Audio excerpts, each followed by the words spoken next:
tuning in to this broadcast of podcast number 8 at dotEXE Raceway. I'm Eric Acosta, and to my virtual right here is Saving Content's own Ed Acosta. What a wonderful day for a wonderful podcast.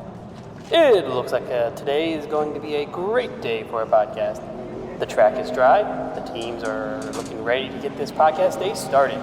We've already had some stunning laps run in qualifying, and I'm certain the podcast will be just as intense. So sit back, relax, and enjoy this podcast here at dotEXE Raceway, sponsored by Saving Content. Another creative intro. Try to do something different every once in a while. Because that's what's fun. Yeah, you gotta have fun. Oh, yeah. So what you been up to, Ed? Oh, it's been a week. It has been a week. The thing that... Okay, so there's two things I want to kind of get off my chest here. One is, lately, there's been this woodpecker outside my window. Uh-oh. And I know it's a woodpecker because it sounds like Woody Woodpecker, just... Is it like literally, is there like a tree out your window, or is it literally? There is a tree right outside my window, and it's not directly outside of it. It's got some feet from the window, but right. The woodpecker, he chooses that tree out of all the different trees in this complex. And I looked out the window one morning trying to find where he was, and I could not see him, but I could hear him. And throughout this whole week, he's been coming around roughly at about 6 in the morning. So, oh, wow. Luckily, my alarm tends to go off at 6 unless I, set it for later. So it's okay. But on, let's say the weekend when I don't have to get up so early, he is still out there at 6 o'clock in the morning. He don't care. He does not care about me sleeping in just a little bit longer. No, he's doing his job. He's doing his job. He's trying to find food and banging out Morse code to the other woodpeckers or something. I don't know. So I just turn the TV on. I just sit there and watch TV because I can't go back to sleep now. Right. Well, because once I'm up, I am up. Funny story about woodpeckers.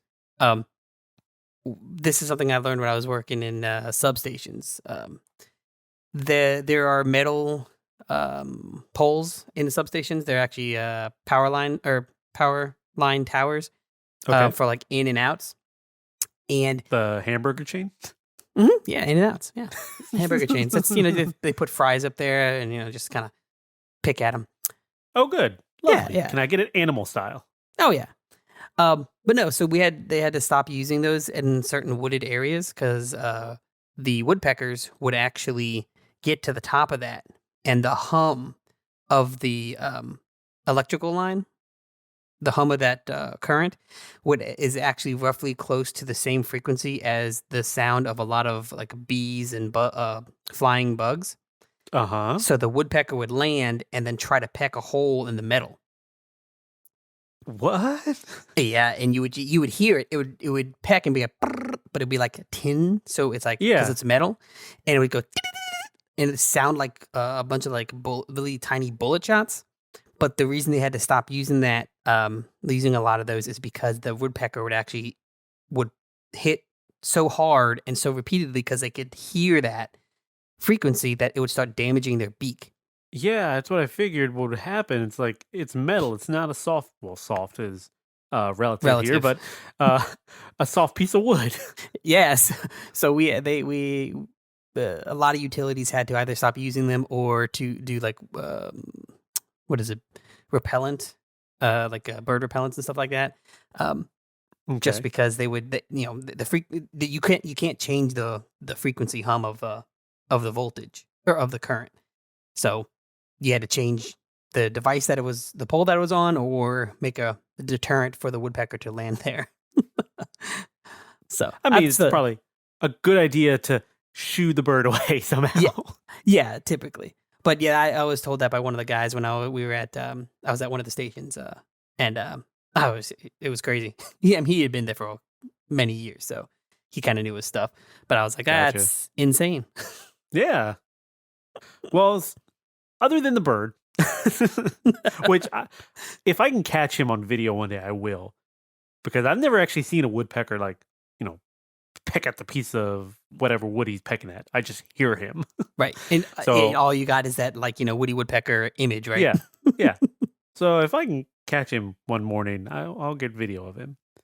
The other thing I kind of want to just throw out there into the ether. You're familiar with Little Debbie oatmeal cream cookies, right? Or I think they might be cream pies. I'm not quite sure what the name is, but the oatmeal cookies with the cream centers. I'm familiar with them. I think they actually are cookies. I don't know if they're called cream pies. So I just happened to be looking at the nutrition facts on the back of one of them one day, and it says it's 120 calories. Oh, well, that's not too bad. It's 120 calories for a third of the cookie.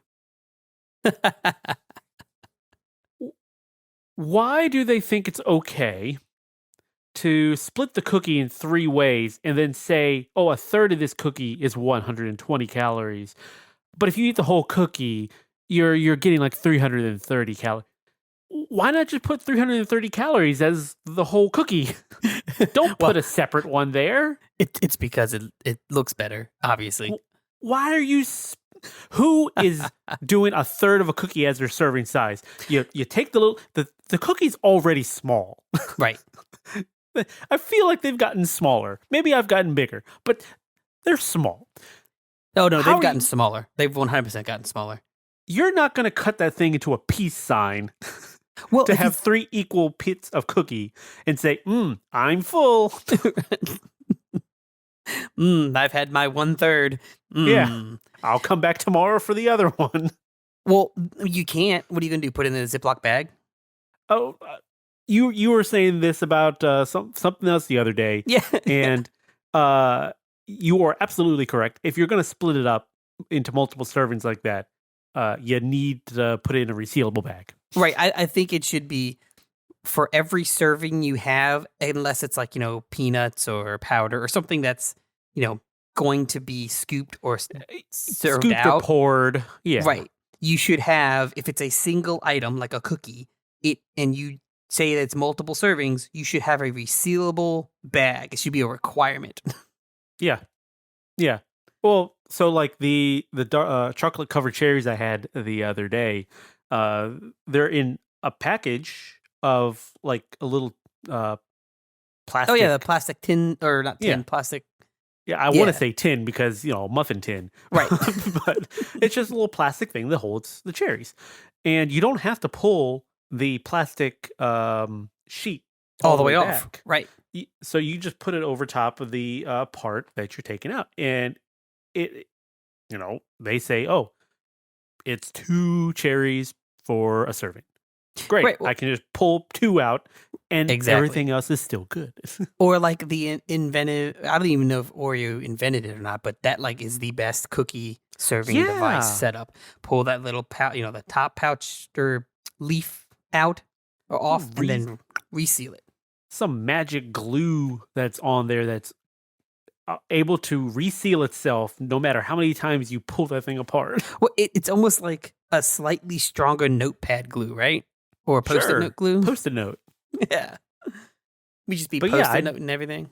I don't know if Oreo came up with that. I've seen it on Chips Ahoy bags before. Yeah. Maybe Keebler elves designed it in their tree. Ooh. Somebody made it, and it works. And it's a great idea. Yeah. Little Debbie should do that. All their cakes.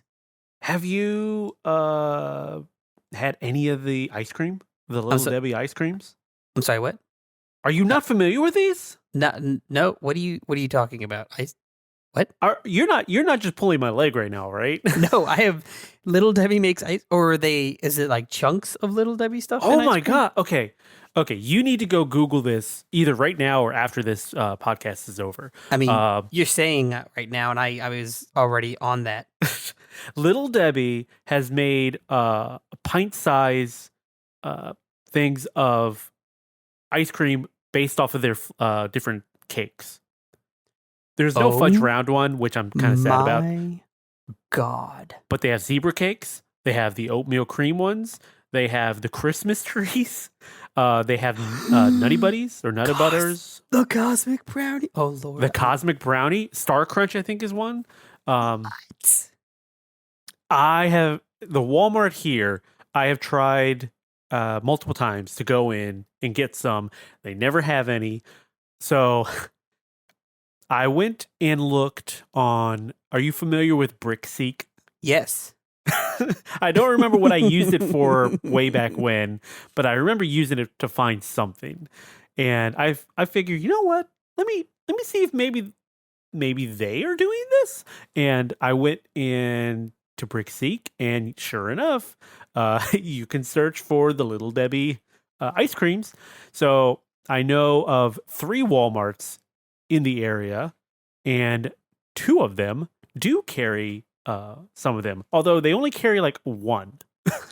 So like the one Walmart just slightly down the road carries the zebra cake, and then the neighborhood market one is carrying the Cosmic Brownie. So tomorrow I might venture out to some Walmarts and at least getting 2 of the ice creams. I really kind of want to try the zebra cake and the oatmeal cream pie, but I don't remember seeing the oatmeal cream pie one anywhere. Maybe I'll get lucky. Who knows? Yeah, I mean, I heard you talking all about that, and I'm looking for the Cosmic Crisp Brownie. It needs to be near me. Yeah, so I've heard people say they're good, and I do want to try it. Yeah, how long have you been sitting on this information?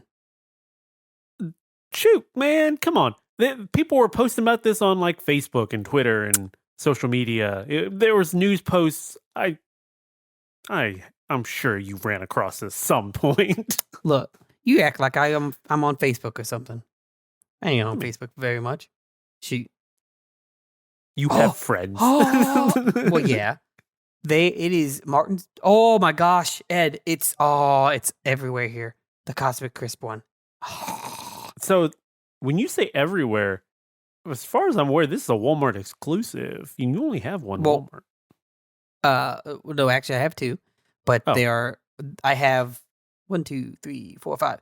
5 within 20-ish miles. Ooh, and 3 of them have in stock availability. Ooh. Oh, that might be a tomorrow trip. Right. That's amazing. Des is going to be so mad at me. Or maybe not. I'll just have to make sure. Oh, you know what? I'll have to make sure I get one that she likes. Probably the zebra cake. Yeah. I mean, that's a good go-to also. True. Because it's just like a birthday cake ice cream, if you think about it. Essentially, yeah. I'm going to be so disappointed if it just like kind of tastes like a Cosmic I know, right? Brown, you know what I mean? Well, like I said, people seem to enjoy it. So if they enjoy it, there's probably something to it. Otherwise, you keep hearing more people say, "Oh, it just tastes like ice cream with a little bit of blah blah blah." I just realized I've been saying Cosmic Crisp Brownie. Yeah, it's not. It's Cosmic Brownie. Well, well, so here's the thing. I've gotten into this kick because there's this new apple called a Cosmic Crisp. Yeah, and it's been around for a little while. It's just fairly new in being sold. And I have like an issue with eating raw apples. My stomach really hurts when I eat them. Right.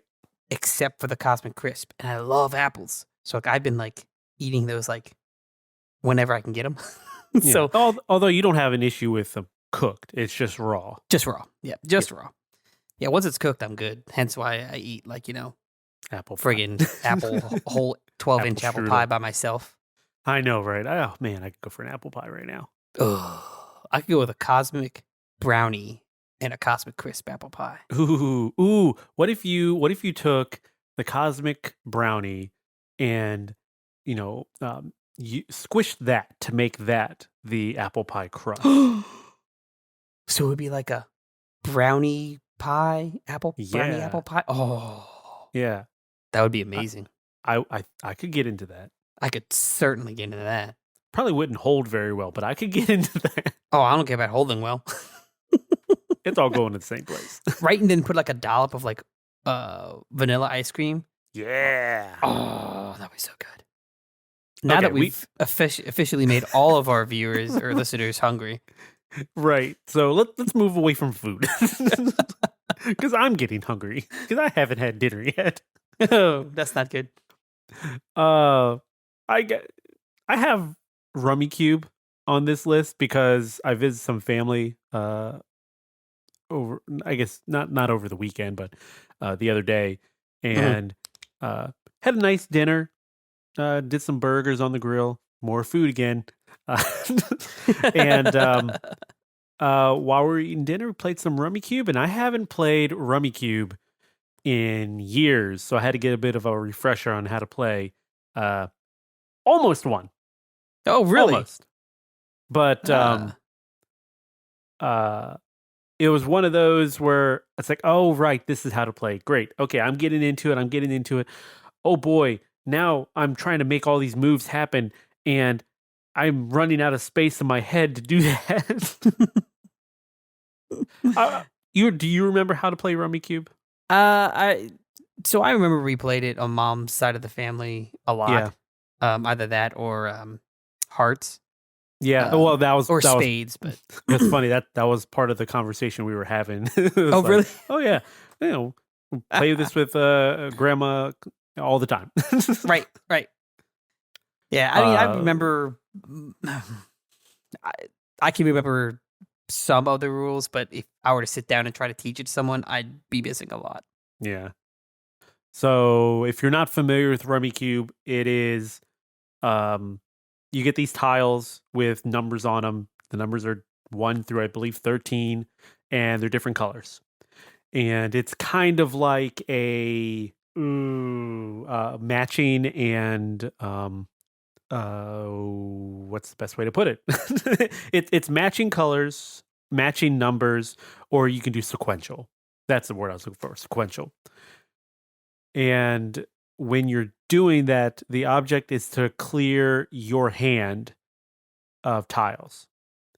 So if you can't make a move, you pull a tile. So that's how you keep getting more tiles if you can't do anything. Right. So ideally, you want to be able to pull the biggest moves.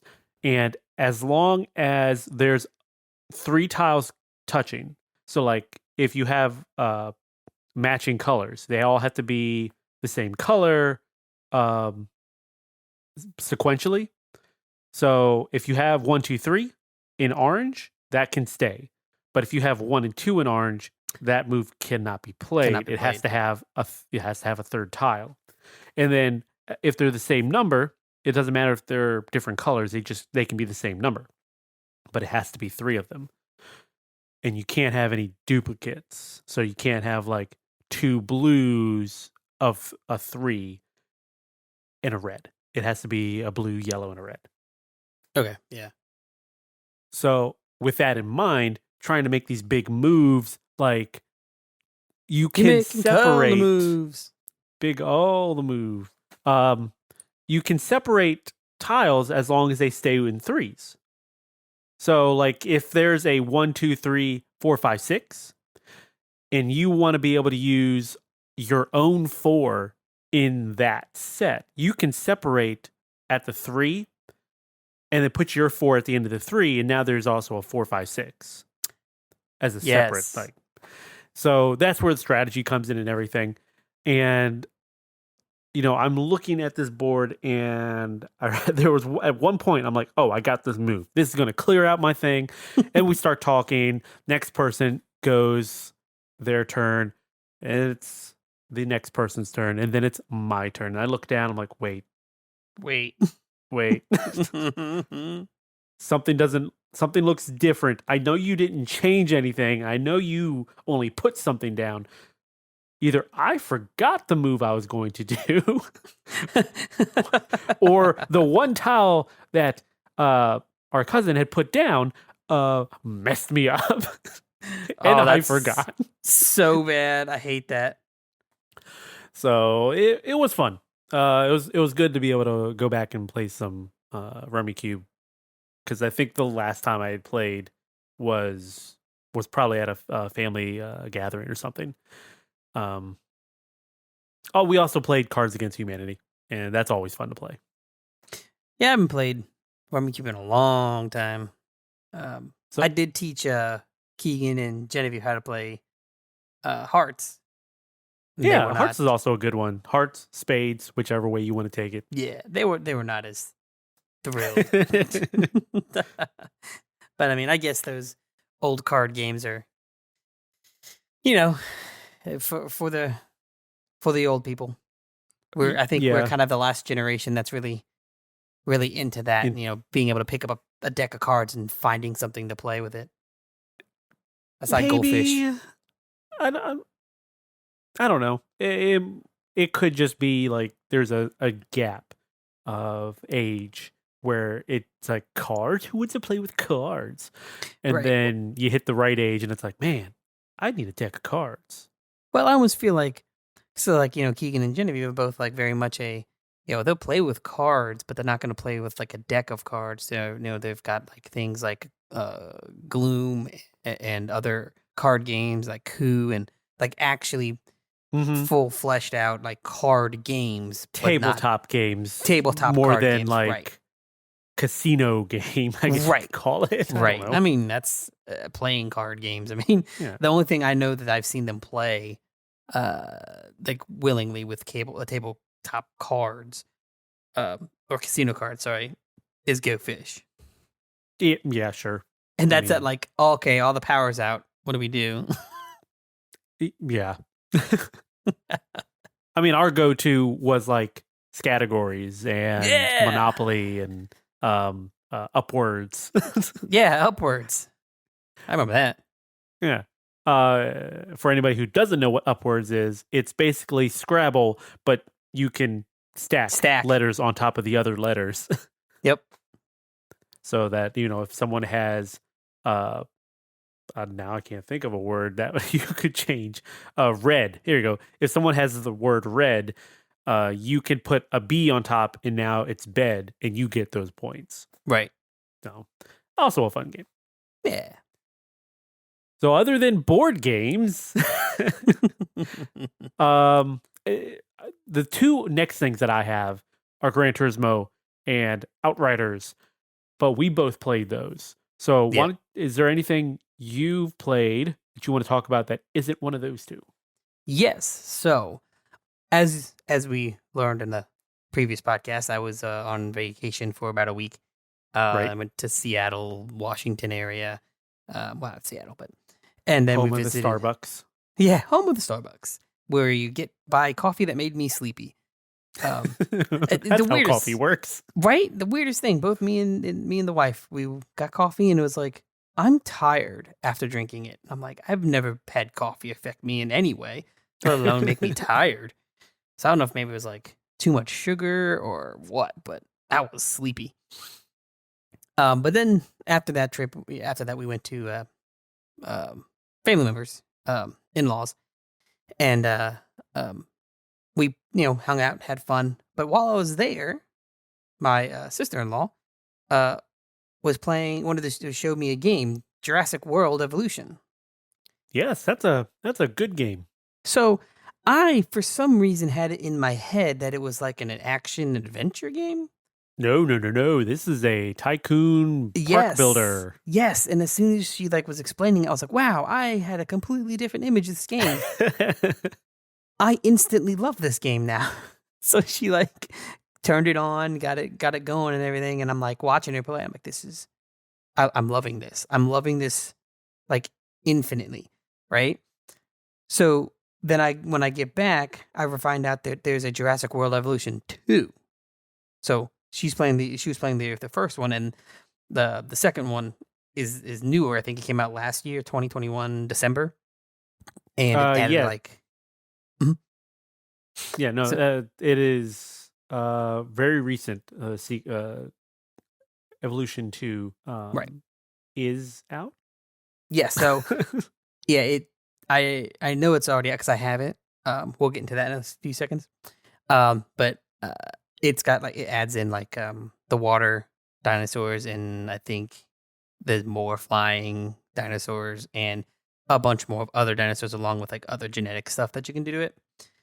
Right. So I've been like tiptoeing around. I'm like, okay, should I get it? Shouldn't I get it? And maybe I don't know if I want to pay $60 for a new game right now since I got Horizon to play. I got GT to play.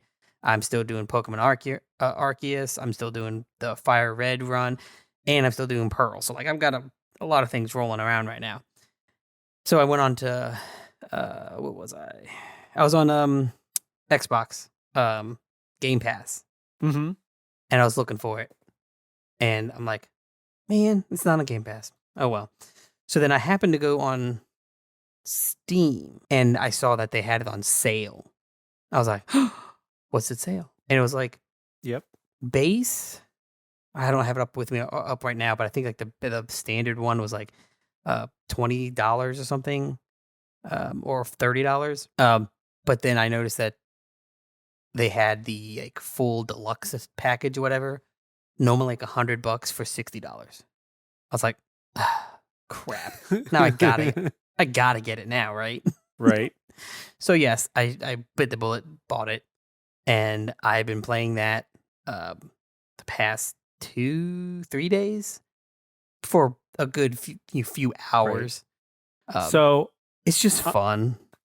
I'm gonna say if you enjoy that game, but don't mind that there's not dinosaurs. Frontier Developments is the people who make that game. Yes. And they've made Planet Coaster, which is basically a sim theme park or a roller coaster tycoon type game. It's Jurassic World Evolution just with a theme park. And they also have Planet Zoo, which is Zoo Tycoon, but with that Planet Coaster-esque thing to it. Right. And again, it's set up similar to like Jurassic World Evolution. These guys are the people who made one of the original Zoo Tycoon games. So they've been around doing this for a long time. Shoot, I even think they did some of the Roller Coaster Tycoon games for Atari back Oh, when. really? Yeah. So they've been around doing this for a long time. Well, that's why it's such a smooth. The game's just it's a smooth game to play. Like it threw me in, right back into like just that like Sim City Roller Coaster Tycoon feel, but it didn't feel as clunky as those kind of did. They're so good at doing what they do. Oh yeah. Oh yeah. Now, that being said, I can tell you every time that I've stopped playing the game has not been of my own choosing. Uh-oh. So I've been playing for the past like 2-3 days. And of those 2-3 days, I've ended playing probably about 5 times, roughly. Okay. And every time it's because it crashed. Oh, no. Yeah, and it crashed. Like I'll be doing something. This one today, it did it. I remember I was getting ready to, I was building a new aviary kind of thing for my Pteranodons. And as soon as I placed it to like build, it crashed. And it goes to the crash screen, and it goes to the desktop. So it crashes to desktop. It doesn't like freeze. It doesn't, glitch out. It literally crashed to desktop. And then it has a little thing come up said, such and such, Jurassic World Evolution 2 has unknown fatal error.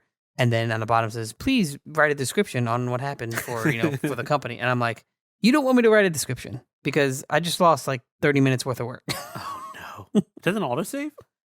It does in the campaign, I think. Oh. Yeah. And at that time I wasn't doing a campaign. I was just doing so what you need to do is protect whatever you're building from the compies, because I'm sure it's just a little compy that went in there and started messing with all your stuff, and the game crashed. Either that or one of the pteranodons was pulling a Woody Woodpecker. It was just knocking on the metal, going. Yeah. Bad frequency. Yeah, so that's Jurassic World. It is one I've been meaning to either pick up or play or both. I would love that in a multiplayer fashion. Oh yeah, just having the option to do like co-op with some of these builders would be really fun. Like, have you ever played 2 Point Hospital or Theme Hospital? Funny you say that. I bought that for Des, thinking she would like it because it's very like cheesy, like it's very British. Yeah, so it's very British and it's very like dad jokey, right? Yes. And me and Des were both very dad jokey, punny, comedy. And she played it for like, oh man, maybe 2 minutes. It was like, I don't really like this.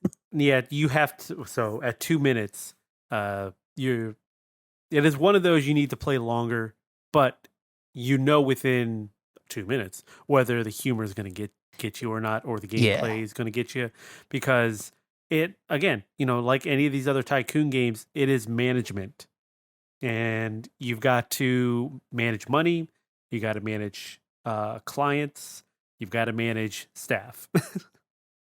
Right. It's that, but see, it's not that management that, like, I don't mind playing like Civ every once in a while, but it's the economic of that is very different. Yeah, see, I can't get into that management. I can get into this management, even though it's realistically, thinking like mathematically and statistically wise, it's essentially the same kind of thing, but it's just wrapped in a different bundle, and it's easier in my head than You can't set popcorn prices when you're conquering Rome. Or can you? You wouldn't set popcorn prices. What would it be? It'd be like hardtack or something. Spice prices. Spice prices. Yeah. Yeah. You set your spice prices too high, and now Gandhi's coming after you. So I've also been playing Power Washer Simulator, which, hey, I know if anyone knows anything about it, it is an old game. Whoa, oldish game. Old in the zeitgeist. How about that? Yeah. It is only like a year or two old. Right. Well, in this day age, 30 seconds is too old now, right? Yeah. But I've been playing that, and that's another one of one. those good, like, pop on a podcast or my playlist and just clean. Yeah. Yeah. Well, when you were talking about booting it up for the first time, we were talking about Viscera cleanup detail. Yes. Yes. I still have to get into that. That was my jam for quite a while back when that came out in 2009, 2012, somewhere around there. Was it really that long? Yeah. But it's fun. It is. I don't know what it is about some of these games where it's just menial tasks where you're doing stuff that you could be doing at home. Because I surely could pick up stuff around here. Oh, but, yeah. Not as fun as doing it in the game. I think it's because it's easier because you're not having to physically do it. It's a Sure. control, right? It's just a digital hand doing it. Yeah, maybe if I had a digital hand connected to my Xbox controller. Yeah, there you go. I'd do it. I'd pick up and do laundry much more often. Oh, yeah.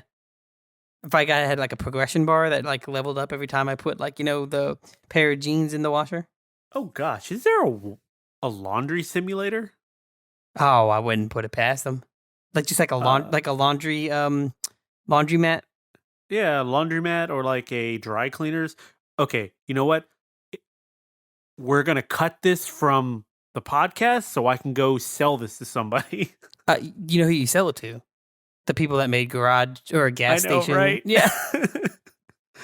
Take it over to those guys. Hey, you want a new business to put in your gas station simulator world? How about a laundromat? Laundromat. And then you can like cleaners. Yeah, you can go like the legit road, or you can go the money laundering road. Oh gosh. So other than that, something else that I've been playing. Real quick update on Pokemon Fire Red. Right. I have 32. Oh shoot, I don't have my spreadsheet up. I've got a little over 30 at 100 right now, and still going strong. Taking a while. There. Yep. I've got this freaking Metapod who is taking forever to get to 100. I think he's at level 77 or 78 right now. Ooh. Because I can't do anything with it. Because it learns no other moves. Just Harden. So I have to... You can't teach it any other moves? No. I thought you could give it like a TM or something. Not in the originals? The original. I think later on you can. You can catch them with tackle. They will have tackle every once in a while, but they cannot be taught. Oh. Because Caterpie can't be taught tackle. That was another thing I had an issue with. Or it can't be taught any better moves. It can only have string shot and tackle, I believe. What else do you need? You Exactly, got to move right? to slow him down, or what is string shot slows him down, or is string shot accuracy? Accuracy. I think it's accuracy. I wouldn't know. I don't do any status effect in any Pokemon game ever. If you look at any of my Pokemon in any Pokemon game, if there's a status effect, that is the first move that is going away. Even sleep and like poison ones, like poison powder or sleep powder. I will put sleep or hypnosis on a Pokemon that has the ability to get false swipe or something like that, and it is literally my Pokemon catching Pokemon and will not be used for anything else. So that's running good. And then along with Pokemon talk, I was also playing Arceus a little bit. Mm-hmm. I do have a funny story about this. Word of warning. I've been a father for 15 years. Yes. And I still have not learned. Still has not learned this, apparently. Do not walk away from your controller. I can almost sense where this is going. So, with Arceus, you can turn off autosave, which I did. Now, so that way you don't get caught up in something. Exactly. That was the whole reason. So I can manually save before, like, an encounter with an EV or something like that, right? Yeah. So that way, during the encounter or whatever, it doesn't autosave inadvertently. So I turned that off. I forget why I walked away. Oh, I know. I had a phone call for work. I had to pick up a call from work, so irrelevant, whatever. But I picked it up, was talking for a little bit, for about 10 minutes max. And I come back, and I see my youngest has the controller. And I'm like, uh-oh. And I look at the TV, and I noticed the demo of Kirby's Forgotten Land is currently playing. And I went, And I instantly thought, oh, it's okay because it's on the Switch and, it's fine. It's just another channel. It's just another HDMI. And then I went, oh, wait, no, I'm playing the Switch. Right. And it doesn't suspend. Oh, crap. It doesn't suspend. Or it doesn't suspend with the second game. Right. It won't suspend and then let you play another game. Yeah. So I was upset and had to take a 5-second breather because I hadn't saved the game in over 2 hours. Oh, no. Or I think it was like an hour and a half. I think it was an hour and a half. Oh, no, it's 100% on you. Every step of the way, it's my fault. 100%. I knew better in the fact I should have been saving. I knew better in the fact I should not have put the controller down and walk away. And I knew better than to put the controller down in a spot where she can get it. All my fault. Every step of the way. But so what is the little one's take on the new Kirby? She loves it. Oh my gosh. Awesome. She wants to play with Keegan and Genevieve and anyone else that'll play with her. Aww. I think it's one of those we're gonna have to buy it because I'm gonna have that on my GameFly. Yeah. I gotta turn something in first.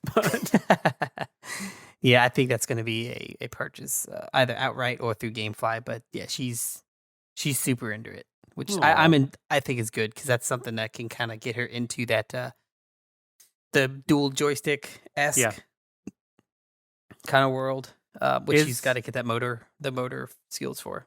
Is any of the mouthful mode stuff in the demo?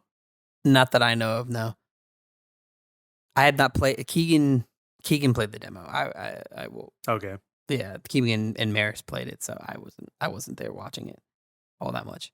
I think there's a section in there where you become the car. Yeah, that's mouthful mode or and mouthful then, whatever. Yeah, I think there is. I think there's a section where you become the car, and you become there's a section where you become a vending machine. Yep. Yeah. That's okay, in there. so you do. Okay, that's neat. So it's pretty nifty. Now, on to, since we both have these six we both played together, did you want to go through your GT7 experience? Full disclosure, I'm looking at our notes for this week, and I see that you have written down here license test impossible.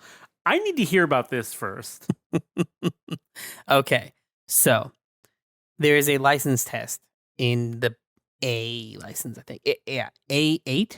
It is the Tacoma truck. Dirt. Oh, yes. Okay, I know it. I passed this one. I got gold on this one, so it's not impossible. No, it's impossible currently. Here's why. Because I spent probably about an hour and a half, hour and a half, a good while on this. And I'm like, I'm watching the demonstration. I'm following the ghost. I'm like, I cannot grip on this turn. Like, the same turn it is doing, I cannot do. I'm getting bronze consistently every time. I'm like, there's no traction here. So I went online and looked, because I'm like, what am I doing wrong? I'm figuring I'm doing something wrong. I'm thinking like maybe too arcadey or something, right? Right. Come to find out, the newest update, the 1.06 update, actually broke that license test, because it says the 1.606 update changes the tires for the Toyota and makes them street tires or custom street or standard street, like road tires, instead of being dirt tires. And I'm like, really? So I went in, and that's true. I looked at it, and they're not dirt tires. So you might want to check. Did you check today? Because I think they might have not today. Yeah, this was yesterday, last night, I think. I haven't played it today. I've been playing Jurassic Park today. We're recording this on a Sunday, so I'm thinking there was a patch either this morning or yesterday, because I played earlier this morning because I'm going through and doing the special licenses. Yeah, it's the very last license group. Right. And I've gotten gold on everything up until this point. So I'm kind of, the other licenses I was able to do, in a sitting and get all golds in. These special ones are full laps and they're rough. But I've been working on it and I've been getting golds. So this morning I did the Tokyo Highway one with the Castrol Supra, or Tom Supra, or whatever the livery is on that one. I don't like the Tokyo track. It is my least favorite track in this game. Really? I do not. I feel not claustrophobic, but it feels too tight. Yeah. I can see that. I just don't like, and I kind of wish they would have done special stage instead of this Tokyo track. Because special stage, if you're not familiar, it is an original GT track. And it is very much in the vein of a New York or a Tokyo type of setting, a big city. And I think I prefer that because I know it. Whereas this track, I still kind of don't. Right. And, just trying to get this time. I woke up at 8:00. Well, technically 6:00, sitting in bed till about 8:00. Thank you, woodpecker. And I got out of bed and went and booted it up. Got some coffee first, of course. Oh, yeah. So probably about 8:30. And then I had to leave at about 11:30. So for about a good 2 hours, I was sitting there trying to beat this one time trial, this one test. It was very disheartening. And that's because every time I would go into the first turn, I just couldn't take it the right way. So no matter what I did, the ghost car, the good ghost car, not my ghost car, always came out of that turn faster. Nothing I did could solve that. But that's fine, because the ghost car is actually faster than the gold time. So as long as I kept pace with the ghost car, I can get the gold. Yeah, that took me a few tries to like wrap around my head. I'm like, oh wait, that's just because I'm not matched with the goal or with the ghost or ahead of it doesn't mean I am not going to get the gold time. Yeah. Now, granted, when I'm ahead of the ghost, I'm like, heck yeah. But, it was just 2 hours of getting the first turn messed up. Crap, restart. Oh, got this one good. Okay, go into the next couple turns and just lightly brush the wall. Okay, fine, restart. But again, because it restarts so quick, I don't mind. And I'm just getting frustrated at myself being disheartened that I'm messing up in these spots, except for a few of them where it's like, I didn't really touch that wall that bad, and you didn't stop me last time, right? So, that was this morning, and I forget what the next one is, but I think it's an older car, so this one's going to be a little slower. Yeah.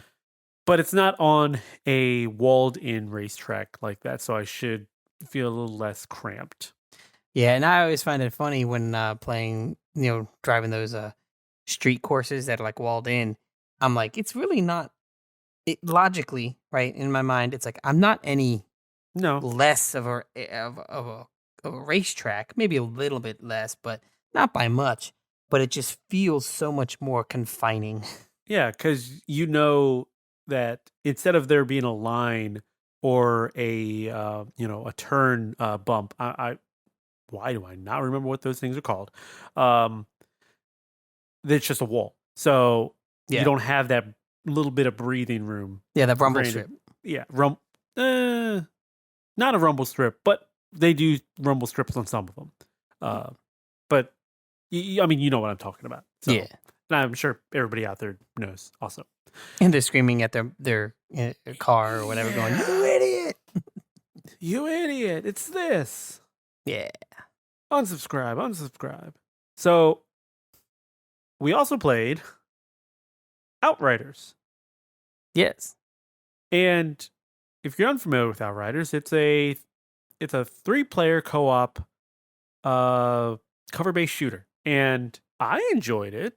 I thought it was pretty good. But I also like the cover-based shooters. I've enjoyed playing Mass Effect multiplayer, and that's cover-based. The Gears of War series has always had a little bit of a special place for me. Not necessarily the new ones per se, but the original 3. But this one, it is very much in that vein. Pop behind some cover. When they pop out from their cover, you pop up, you shoot them, and rinse and repeat. This one also focuses on a lot of like loot. And it's very, very Destiny-like in that regard. In fact, the menu where you go and equip this stuff, it looks like Destiny. It definitely looks. They went and said, "Oh, hey, that's a great UI. Let's take that." Yeah, it works. I mean, I'm not I'm not confused on how to use it or anything. So, it works. I think a lot of that is because we played a lot of Destiny. Yes. And Also correct. I do remember when Destiny first came out that it was not necessarily the easiest UI to grasp, because how slow the whole cursor thing is what threw me off. Just the slide, using the joystick. Yeah. That was always very weird, and I just got used to it. Yeah. Yeah, because other games were doing that around the same time, if not copying that. Yeah. And it's just weird at first you're using a cursor to move around rather than just, buttoning it, using a button to move around, where it's like, oh, here's a cursor like a mouse instead of just pressing left and right to go to the different options. Yep. And I thought that the PS4 touchpad would be better suited for that, and it's actually significantly harder to use that. I don't know why. It's just the same as a mouse pad. I don't know. It's harder to do. Yeah, you would think it would work just as well as the touchpad on like a laptop or something. Right. But yeah, it just doesn't feel the same. And it doesn't help that not a lot of developers took advantage of using it like that either. Yeah, that's true. But what did you think of Outriders? I did not like it. You don't like it? So it does give me very Mass Effect-y vibes, which I'm all about Mass Effect. But I think that game made me realize I don't like Mass Effect for how it plays. I like Mass Effect for the story. Because I don't like the Outriders story. Well, the Outriders story is also kind of just I'm kind of putting it off to the side. I'm just kind of enjoying the game. Right. Right. I mean, I'm getting the story beats and everything. It's like, okay. I mean, I get where you're going. It's all right. something. Yeah. Neat. Yeah. See, that's I'm glad there's voice acting. Yeah. Well, and that's the thing. It's like, I'm realizing my love for Mass Effect really, really boils down to the story. Because it's basically they've take Mass Effect game design and play and put it in a game with a different story, and or a slightly different story, and that's Outriders. And at playing Outriders, I'm like, wow, I really don't like how this controls. And then after we stopped playing, I was like, but it's no different than Mass Effect, really, and it's actually probably a little better tweaked than Mass Effect. And that made me like click in my mind, oh, I don't think I actually like how Mass Effect plays. I just really love that story and that world. Mm-hmm. So that kind of shows just how much crafting the Mass Effect world and those developers and designers and story writers did. They did a lot to make me just ignore the gameplay to make me like it, because it's like I said, it's in Outriders, and I'm like I mean, I'll play it with you and Keegan, because you have 3 people to play, but it's not like I'm not going to play it by myself. I'm not progressing my own story. So yeah, it's not one of those I'm going to play by myself. It'll just be play with everybody else. So it sounds like it's just the third person cover shooter that you're not clicking with. What is it about the the cover shooter aspect here that is kind of turning you off? I think the biggest issue is the cover, the whole cover mechanic. It doesn't sit well with me, because like I always feel delayed. Everything feels delayed. Like I'll pop up and I want it to be more instantaneous.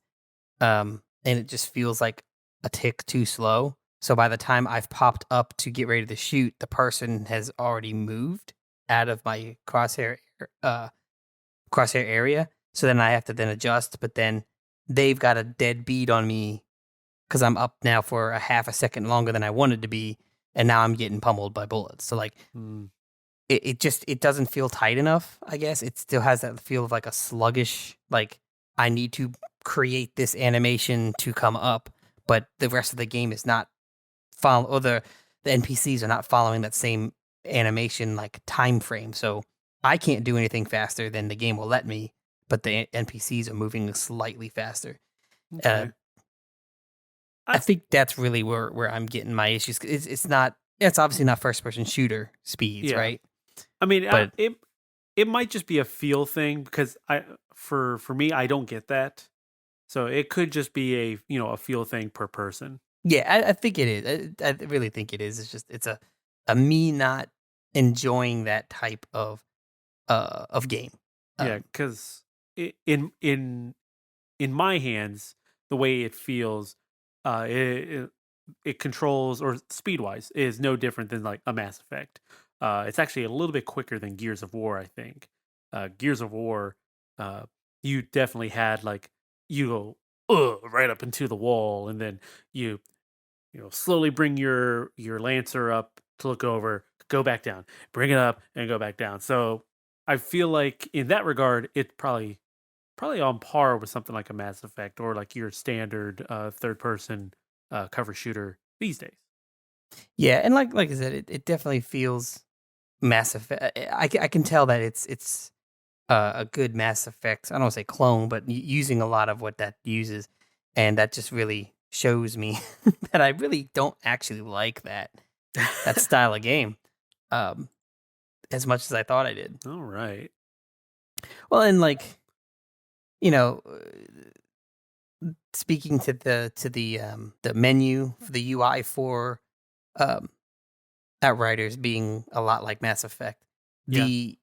the the general like in-game UI I find actually very good, which is weird because there's not a whole lot of information on that screen, which is kind of Yeah. the opposite of what I usually like.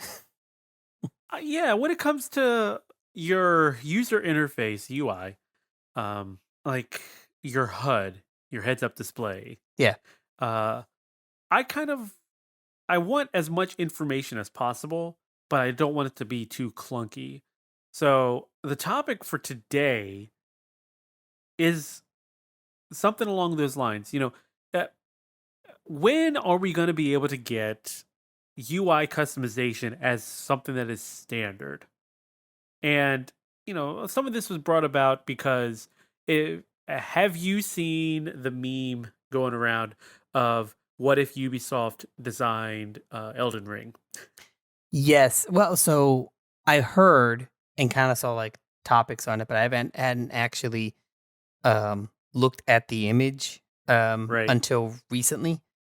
And yes, it's funny. I find it Yeah. funny. It's like, okay, I get it. And to me, I went, oh, yeah, I kind of like the Ubisoft one better. So I would like to pick and choose. Yeah. So like, if you've not seen this image, just Google Elden Ring's Ubisoft UI or something. I'm not quite sure what I used to Google it. I typed in Elden Ring Ubisoft and it came right up.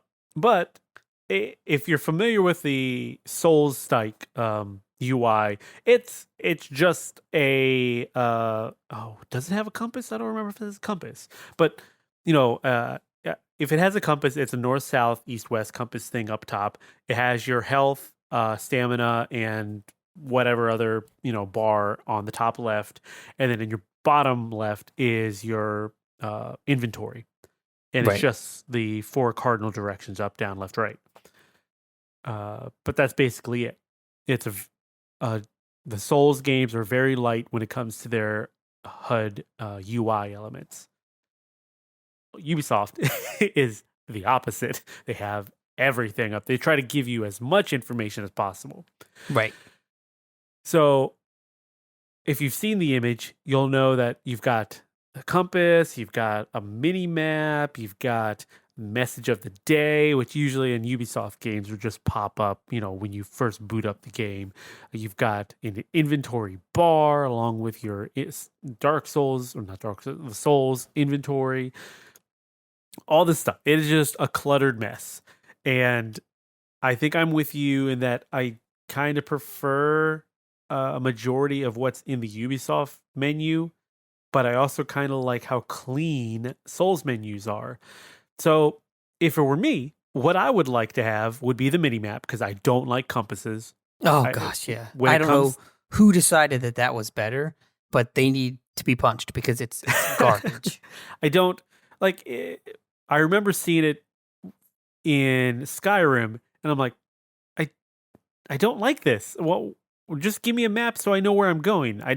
don't care to know the direction, north, south, east, or west, and I don't care to be like, oh, the little triangle is pointing me this way. Just give me the mini map so I can see my surroundings. Also, Right. What uh, I hate the most, what I hate the most about it is that I don't like the fact that it's like I'm looking north. Okay, I can see, my objectives or whatever. But for me to see if there's any other objectives or something that I'm looking for, I have to spin around like a freaking idiot and do a freaking pirouette to see what's around. I hate yeah, that. no, I can understand it for the immersion aspect, but to go along with our topic, why is that not something that is just customizable? Right. Why is that not a standard? Flip a switch, checkbox, whatever, on off. Right. Do This you is want a all. mini map? Yes, no. Yeah, this is all stuff like, you can have basically programmed as a full amount. Like if you want the full HUD, everything is in there. And Yeah, then you can eliminate, you pull things out or make things more opaque, right? right. As you want to. Like these are all things I would presume having some programming knowledge is not easy, but if you're programming to the full, you can always diminish or remove these HUD options because they're not uh they don't interact with the game. Yeah, I If that makes imagine sense. It's it like an is something. overlay. Yeah, it's something that can be hidden.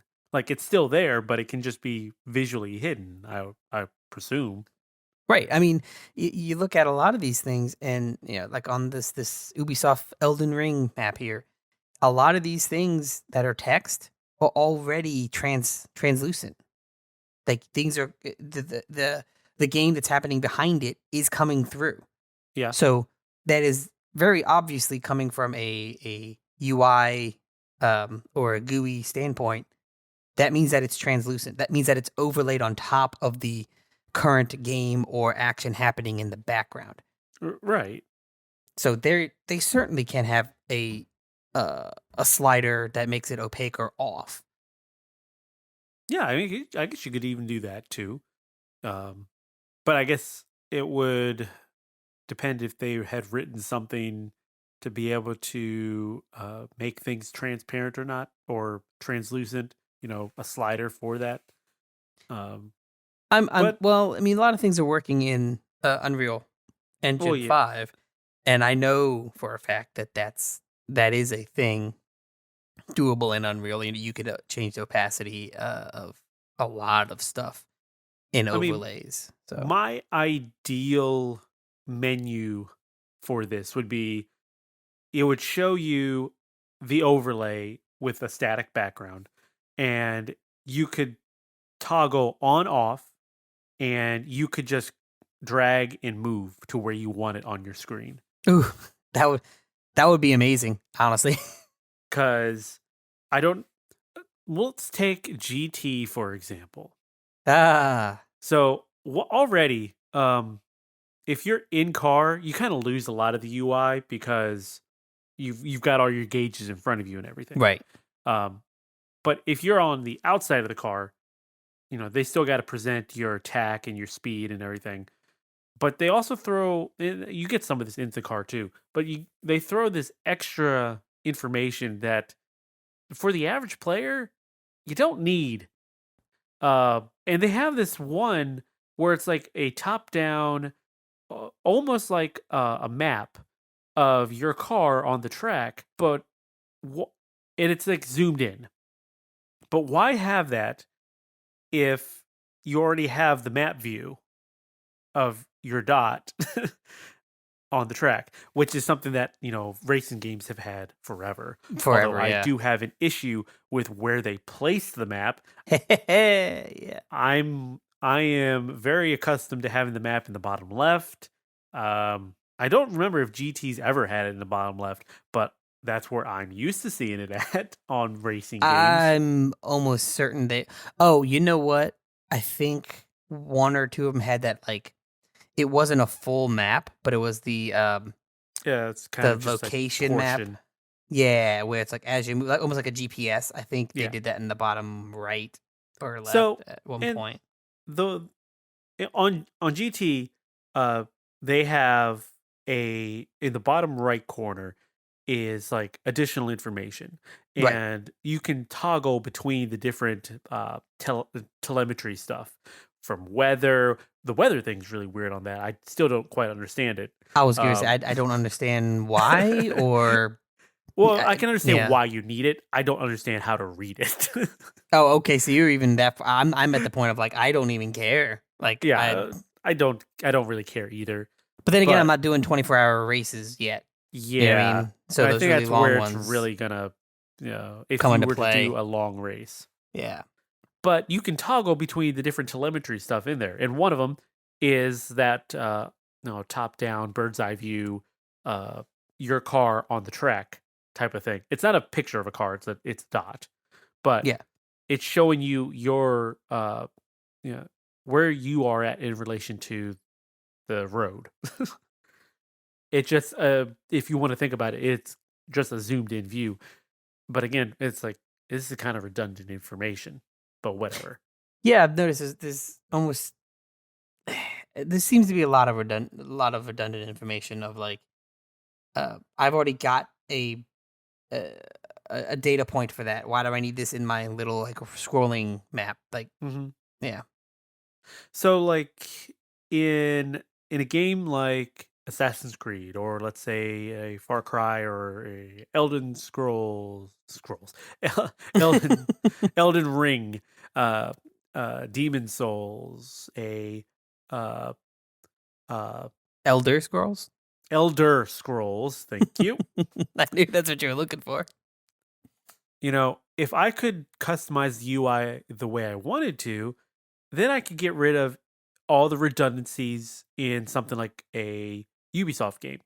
Right. And I can add the things that are missing in games like Elden Ring or a Elder Scrolls. I can get the mini map instead of the stupid compass. Right. And I think that, I guess that's not technically an accessibility thing. Well, but it could fall under that easily. You could make the argument for it, because let's say you have a hard time reading. Right. And instead of doing something that's going to be, let's say, legible, you need something visual. So, you could see that as an accessibility option. Yeah, true. I mean, you also look at like, a lot of the compasses are, compasses? I don't know. Compass. Those are, either white or black, right? And if you have any kind of like colorblind or harder to, you can't discern stark contrast, it's all grayish. A mini map which has a very defined border, right, would help. Would help a lot. Now, granted, some of them do have contrast settings or saturation settings. True. Where you can fade out text, or you can make it extra thick so that it's easier to read. But right. Yeah, just options. I think at this point, this stage in like how gaming development is, the ability to cater to a wider audience isn't finding a generic form of game, but finding a way to allow the user more customization of their game. So I'm not needing to change my character or how they're playing, but maybe more of the things that I use more often being more forefront, and I can eliminate other things. I think this is where we as a gaming community and development need to head towards. Don't necessarily make the game look prettier, or force the gamer into a very set way of playing or a visual look. Give them the option. Show them what they can have, because that's how a lot of people play games. This is the UI and how it looks, and this is the way we want you to play it, and that's how they like it. But other ones like me, I'm very distinct. You know, I want my mini map. I don't want the compass. I don't want the weird power menu on the bottom left. I want my mini map to be there. I will have a hot bar. I'm okay with that. Turn off the music. I don't want that crap. Like these are all things that are for me very distinct that I would love to make changes to because it makes the game more easy for me to focus on the game because I know where things are now. I'm not having to learn the interface. I'm not having to understand how that works. Right. Yeah. So like, let me take Gran Turismo as an example here. In my ideal setting, all I would need or want on there is the track map of where my car is in relation on the track, in the bottom left. I want my tachometer and my speedometer. I want it probably top left of the screen what lap I'm on, and the distance between myself or time between myself and the next car. I could give or take lap times, take it or leave it, whatever. See, I like having the lap times on the bottom right. Yeah. Just especially when I'm doing like multiple laps or something. But that's one of those things that it could be on that rotating, like they have it right now. That's it. That's all I need. I don't need any other information on there. It's just taking up space. Yeah, I don't. Well, and I mean, like the tire wear that I understand, and then the fuel that I understand, but only for long races. Right? Yeah, it should for something like that should only pop up when the game knows that you're going to need to do that. Right. So in GT and some other games that have tire wear and like fuel management and everything, you're able to do races where you increase the amount of wear and fuel usage so that you have to make a pit stop, even if you're doing like 5 laps or something like that. So if the game knows that you need to do that, then throw it up there because you'll need to know it. But, you could turn that on and off too. So it's just another option that's there that could be there. Yeah, like with the GT, there's like in the high beam, like the headlights, I think is a thing you can see, or like on off. You can see when the traction control is hitting. You can see when your ABS and all that. It's like that's cool. That's all the information that's on a car. Awesome. I don't need to know it as a user. Yeah, as a gamer. Now, if you're in cab and you see that stuff, that's fine because the car's UI is built in there, so it's fine. Right, and I don't need to know. The one biggest drawback or complaint I've always had with GT games, well, the recent ones that I remember playing, is the tachometer, and the speedometer. It's the speedo is a digital number, which is fine, but I don't like that bar, the tack bar. I like seeing my needle, right? Oh yeah. The tack bar just it distracts me because I don't know, it feels like it's almost like Knight Rider making colors in front of me. Well, so I mean, when you're in the car, then you're given what the car comes with. So most of them have a tack, and it's a needle. Yeah. I do but enjoy that the overlay way is still there though. That overlay is still there for on the bottom on the in car. Maybe I just ignore it. It probably because there is something. That's the thing. There's something there, like the hand usually or the steering wheel is usually there to kind of like break up that color. But like if you're in third person or chase or even bumper, like it's so forefront right there. Oh yeah, like, well especially bumper. Yeah. I like the way that Forza does it.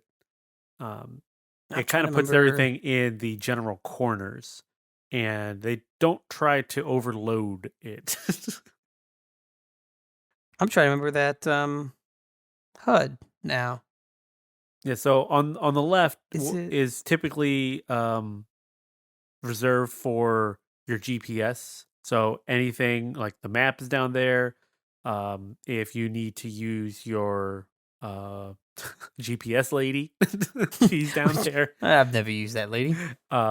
Your attack and speedometer are on your bottom right. Any messages or updates or anything typically are in the top left. Oh, right. Yeah, and the center is, if you're chasing, is literally just the car. Yeah, okay, now I remember. So I looked up a quick image. Yeah, and so that's that. Like, it works. It works for me like that. But if I was I couldn't play that UI in GT. 'Cause there is a little more information that I want to know that this is just not giving me. Yes, and for me, that would be totally sufficient. I'd be A-okay with that. I wouldn't need any additional information.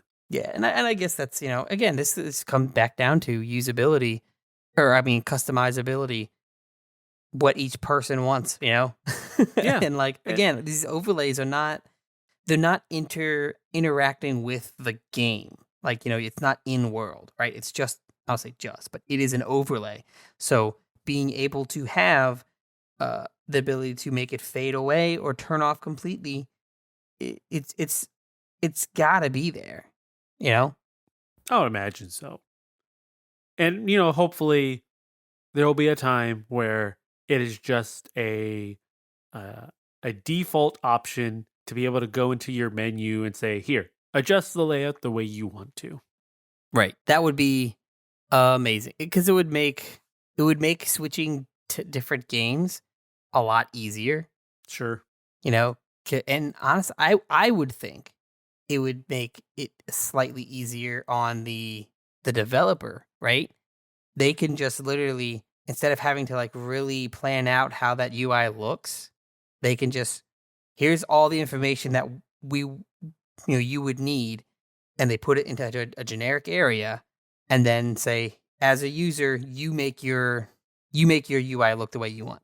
Take, add, remove, whatever, the information that you want. So then you don't really have to. They don't really have to plan out where things are placed. I'd be down for that. Oh yeah, 100%. So I think that was a good rant. Yeah, I think it was a good discussion. Yeah. So thank you for joining us today. If you haven't yet, go and click on that subscribe button. Did you enjoy the conversation? Let us know. Send your questions, topics, and corrections, if there are any, which obviously they're not, to dotEXE@savingcontent.com, or leave us a comment over on our Twitter and Facebook pages. Just search @savingcontent. If you're looking for additional in-depth game discussions, check out the Quick Save podcast. And please remember, visit savingcontent.com for the latest news and reviews. Ed, what do we have here for latest stuff coming up? Well, the latest that we got right now, Scott did a review of Far Changing Tides, and Evan's got a preview of Ghostwire Tokyo going up.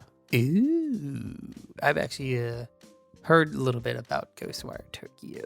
It's supposed to be good, so we'll see what Evan says in his preview. And remember, Saving Content is on YouTube too. Our podcast gets posted up there along with video previews, reviews, trailers, and any kind of original content. Maybe photos of Ed's woodpecker. Who knows? We'll find out. We'll find out on the next. Leave us a rating, guys and gals. And a review. We surely would love it. You can do it right in your podcast app. Tell your friends all about dotEXE and how awesome the intros are, right? Yeah, it's the wonderful editing of intros.